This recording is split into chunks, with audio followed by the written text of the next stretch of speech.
Hey, what's up everyone? Paul from Grindhouse Funhouse, and today I want to talk about an absolute classic of the Grindhouse era for one of its most well-known directors, Abel Ferrara, with 1981's Miss 45.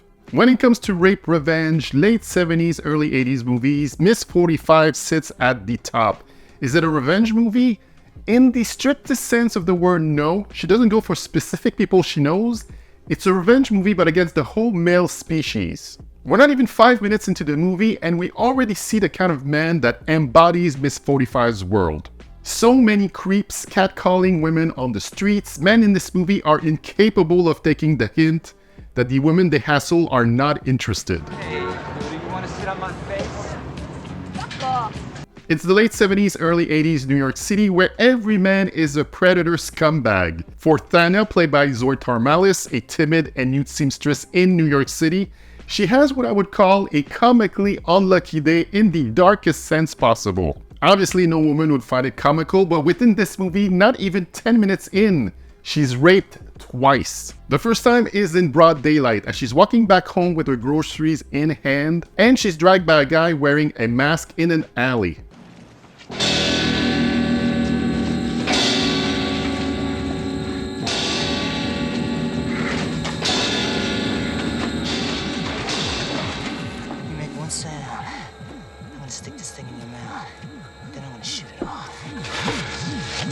Who's played by Abel Ferrara, who sometimes likes to insert himself into his movies. Well, maybe insert is a poor choice of word here, but yeah, that scene is over in a flash. Then she goes back home all shook up.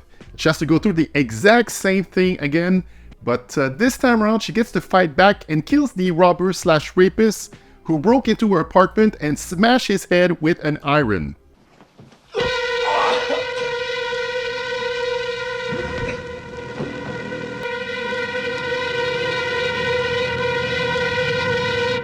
She goes back to work the next day not quite herself. I mean, who would be after going through all that trauma? And she gets the idea to chop her dead rapist body, who she put in her bathtub, into pieces, put all those pieces in individual trash bags in her fridge, and then goes out to throw one pieces at a time in garbage cans around the city. All the while, she clearly suffers from PTSD. She gets flashbacks, haunted by the first rapist who she couldn't do anything about.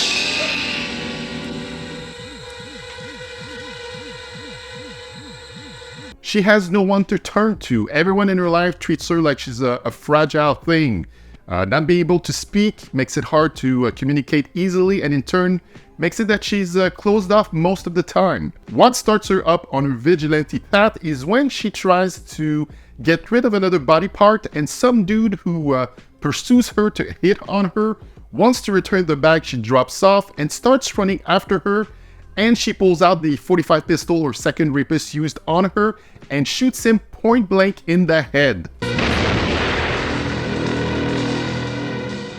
So now she got a taste for it, and her next encounter with a man is at a restaurant with her co-workers, who again was too damn insistent and creepy towards all of them. Says he's a photographer and wants to take pictures of her at his studio, and she goes with him there and just point blank riddles him full of holes.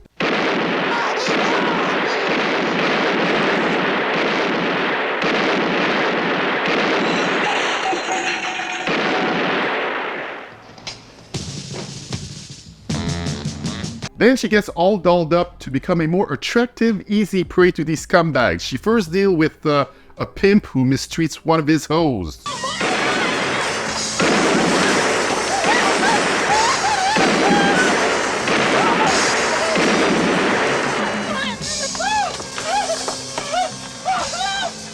She then walks into Central Park late at night and deals with a gang of ruffians, one of them proudly carrying his nunchucks in hand. She kills them all in one fell swoop. No!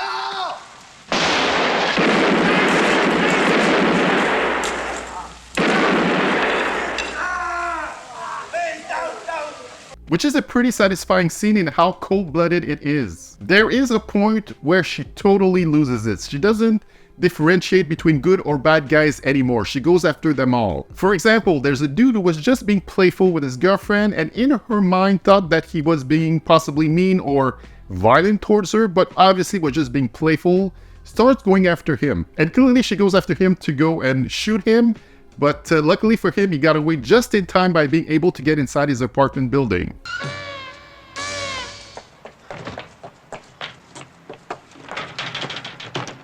It all comes to a head when she goes to a Halloween costume party with her co-workers and her boss who's been hitting on her. That's where she descends into pure madness, and I'll let you discover how it goes down. This was Zoë Tamerlis, or Zoë Lund, as she was known later in life, first acting role at 17.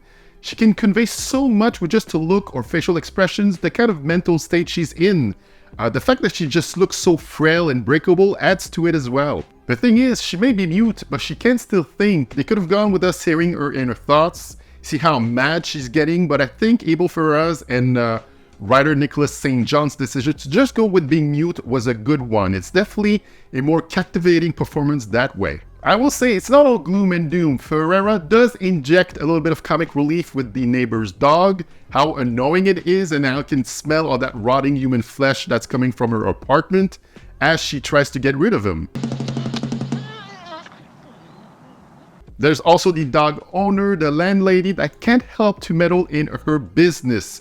There's gonna be a little bit of tension and suspense on whether she'll be found out or not, so she's the one that could unravel everything. And it's not like her carnage, all the killing she's done doesn't go unnoticed and remains in a vacuum. We do hear on the radio that the cops are on the case and looking for the culprit. Police are still mystified by two apparently unconnected multiple murders that took place in Midtown Manhattan last night, and the largest mass killing in New York City in 8 years. There's some stylistic choices throughout the movie made by Abel Ferrara that I very much appreciate. Great visuals, beautifully set up shots of early 80s grimy New York City, which I'm all about.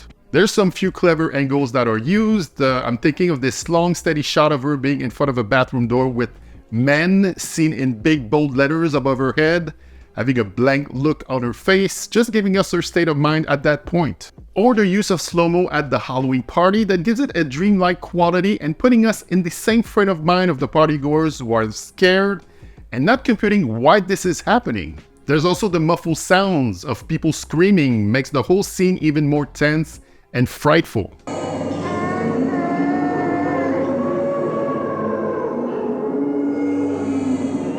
I gotta say though, I'm amazed at the guy in the band playing the trumpet being able to somehow make it sound like he's playing the saxophone.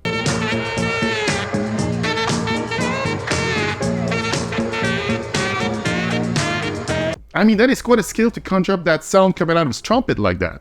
So, do I recommend Miss 45? Obviously, I do. It is a grimy and unflinching look at early 80s New York City that did exist on some level. I mean, from all the movies, books, and articles I've read from that time, some of it was that dark. I kept thinking about how this would end while watching it, and I didn't see that ending coming. The way it goes down, I couldn't think of a better way to put a final point on it. Although I'm weirdly disappointed that Abel Ferrara didn't fully commit to another ending involving our furry friend.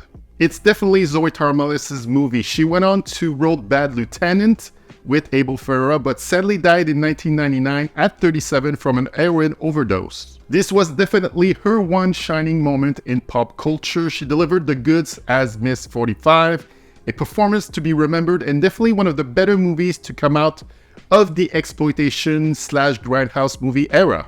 You can stream right now Miss 45 here on YouTube and on Plex, and if you want to get your hands on a physical release, Drafthouse Films released it on Blu-ray back in 2014, and it's been long out of print, and it's actually pretty high on my Blu-ray want list.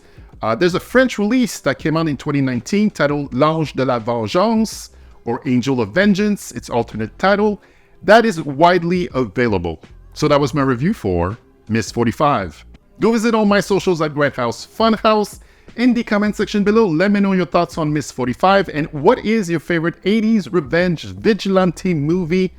Do let me know. More exploitation Grindhouse movie reviews coming up soon, so stay tuned. As always, thanks for watching, and I'll say to you, ciao bye for now.